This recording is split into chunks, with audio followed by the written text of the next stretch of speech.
on les retrouvera prochainement tous deux devant la justice civile. Au fond, c'est toujours l'état-major qui se défend, qui ne veut pas avouer son crime, dont l'abomination grandit d'heure en heure. On s'est demandé avec stupeur quels étaient les protecteurs du commandant Esterhazy.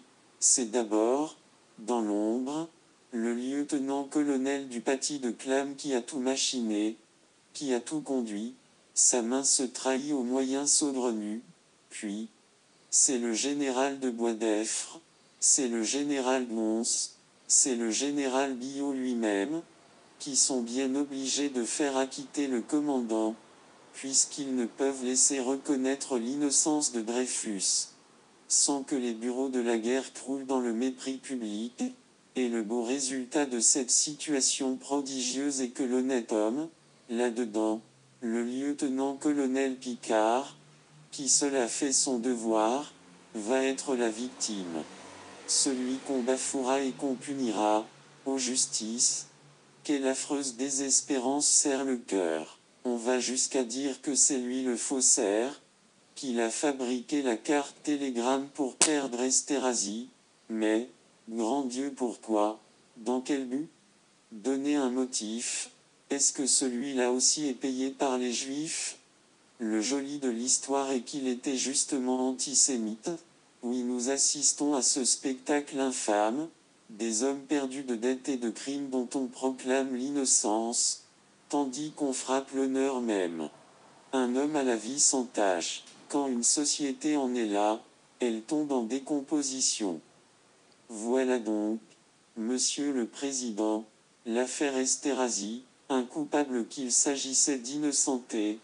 Depuis bientôt 2 mois, nous pouvons suivre heure par heure la belle besogne, j'abrège, car ce n'est ici, en gros, que le résumé de l'histoire dont les brûlantes pages seront un jour écrites tout au long, et nous avons donc vu le général de Pellieux, puis le commandant Ravary, conduire une enquête scélérate d'où les coquins sortent transfigurés et les honnêtes gens salis, puis, on a convoqué le conseil de guerre.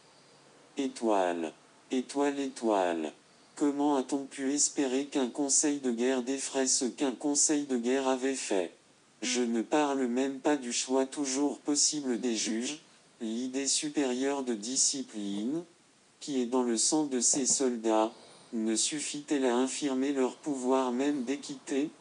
Qui dit discipline dit obéissance, lorsque le ministre de la guerre, le grand chef a établi publiquement, aux acclamations de la représentation nationale, l'autorité absolue de la chose jugée. Vous voulez qu'un conseil de guerre lui donne un formel démenti? Hiérarchiquement, cela est impossible. Le général Billot a suggestionné les juges par sa déclaration, et ils ont jugé comme ils doivent aller au feu, sans raisonner. L'opinion préconçue qu'ils ont apportée sur leur siège est évidemment celle-ci. Dreyfus a été condamné pour crime de trahison par un conseil de guerre, il est donc coupable, et nous, conseil de guerre, nous ne pouvons le déclarer innocent. Or nous savons que reconnaître la culpabilité d'Esterhazy, ce serait proclamer l'innocence de Dreyfus, rien ne pouvait les faire sortir de là. Ils ont rendu une sentence inique, qui à jamais pèsera sur nos conseils de guerre, qui entachera désormais de suspicion tous leurs arrêts.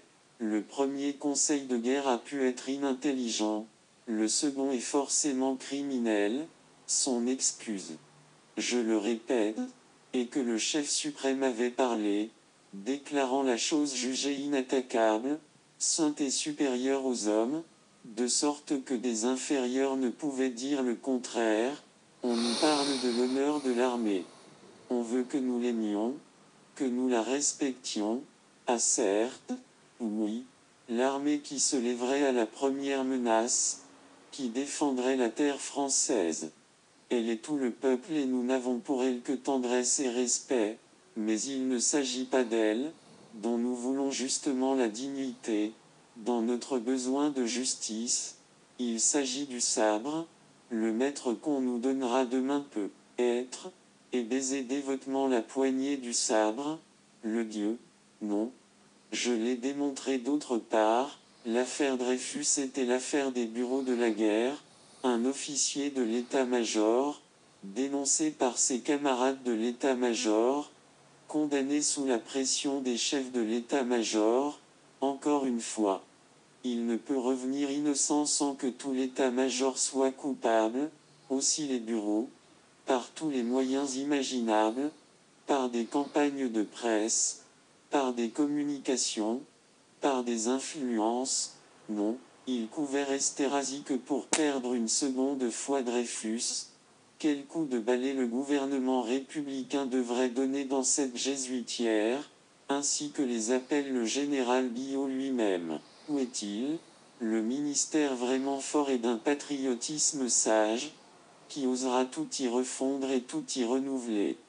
Que de gens je connais qui, devant une guerre possible, tremblent d'angoisse, en sachant dans quelle main est la défense nationale et quel nid de basse intrigue, de commérage et de dilapidation, est devenu cet asile sacré, où se décide le sort de la patrie. On s'épouvante devant le jour terrible que vient d'y jeter l'affaire Dreyfus, ce sacrifice humain d'un malheureux, d'un sale juif. À tout ce qui s'est agité là de démence et de sottise, des imaginations folles, des pratiques de basse police, des mœurs d'inquisition et de tyrannie, le bon plaisir de quelques galonnés mettant leurs bottes sur la nation, lui rentrant dans la gorge son cri de vérité et de justice, sous le prétexte menteur et sacrilège de la raison d'État.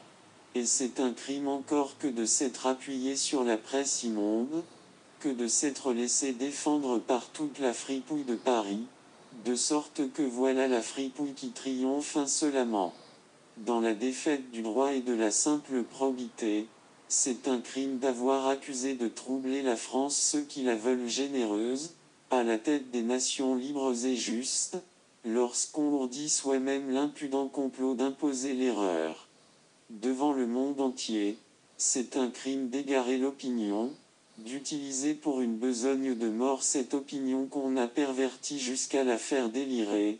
C'est un crime d'empoisonner les petits et les humbles, d'exaspérer les passions de réaction et d'intolérance, en s'abritant derrière l'odieux antisémitisme, dont la grande France libérale des droits de l'homme mourra. Si elle n'en est pas guérie, c'est un crime que d'exploiter le patriotisme pour des œuvres de haine, et c'est un crime, enfin, que de faire du sabre le Dieu moderne. Lorsque toute la science humaine est au travail pour l'œuvre prochaine de vérité et de justice. Cette vérité, cette justice, que nous avons si passionnément voulu, quelle détresse à les voir ainsi souffleter, plus méconnus et plus obscurcis. Je me doute de l'écroulement qui doit avoir lieu dans l'âme de M. Schoré-Quesnay, et je crois bien qu'il finira par éprouver un remords, celui de n'avoir pas agi révolutionnairement, le jour de l'interpellation au Sénat. En lâchant tout le paquet, pour tout jeter à bas, il a été le grand honnête homme, l'homme de sa vie loyale, il a cru que la vérité se suffisait à elle-même. Surtout lorsqu'elle lui apparaissait éclatante comme le plein jour, à quoi bon tout bouleverser, puisque bientôt le soleil allait luire? Et c'est de cette sérénité confiante dont il est si cruellement puni, de même pour le lieutenant-colonel Picard, qui, par un sentiment de haute dignité, n'a pas voulu publier les lettres du général Mons. Ses scrupules l'honorent d'autant plus que, pendant qu'il restait respectueux de la discipline, ses supérieurs le faisaient couvrir de boue, instruisaient eux-mêmes son procès.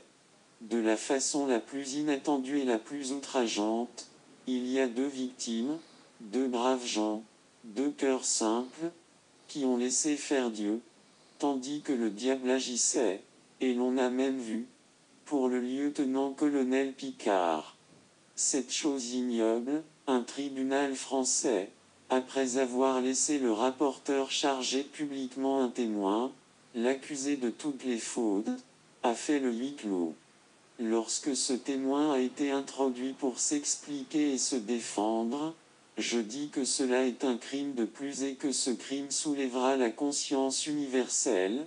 Décidément, les tribunaux militaires se font une singulière idée de la justice. Telle est donc la simple vérité, Monsieur le Président, et elle est effroyable, elle restera pour votre présidence une souillure. Je me doute bien que vous n'avez aucun pouvoir en cette affaire, que vous êtes le prisonnier de la Constitution et de votre entourage, vous n'en avez pas moins un devoir d'homme, auquel vous songerez, et que vous remplirez.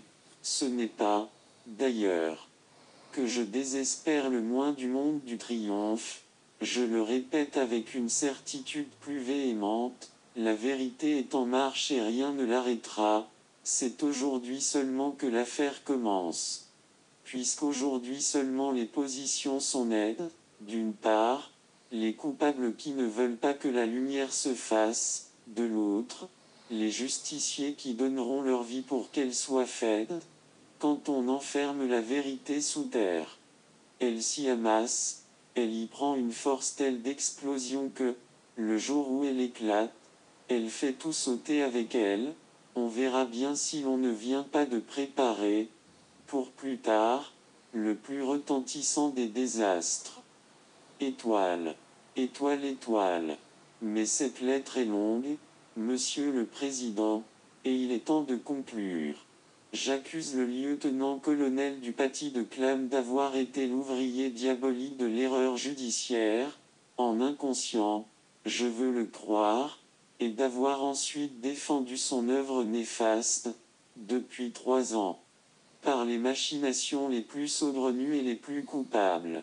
J'accuse le général Mercier de s'être rendu complice, tout au moins par faiblesse d'esprit, d'une des plus grandes iniquités du siècle. J'accuse le général Billot d'avoir eu entre les mains les preuves certaines de l'innocence de Dreyfus et de les avoir étouffées, de s'être rendu coupable de ce crime de lèse-humanité et de lèse-justice, dans un but politique, et pour sauver l'état-major compromis. J'accuse le général de Boisdeffre et le général Gonse de s'être rendus complices du même crime, l'un sans doute par passion cléricale, l'autre peut-être par cet esprit de corps qui fait des bureaux de la guerre l'Arche sainte, inattaquable. J'accuse le général de Pellieux et le commandant Ravary d'avoir fait une enquête scélérate, j'entends par là une enquête de la plus monstrueuse partialité, dont nous avons, dans le rapport du second, un impérissable monument de naïve audace. J'accuse les 3 experts en écriture, les sieurs Bellhomme, Varinard et Coire, d'avoir fait des rapports mensongers et frauduleux, à moins qu'un examen médical ne les déclare atteints d'une maladie de la vue et du jugement.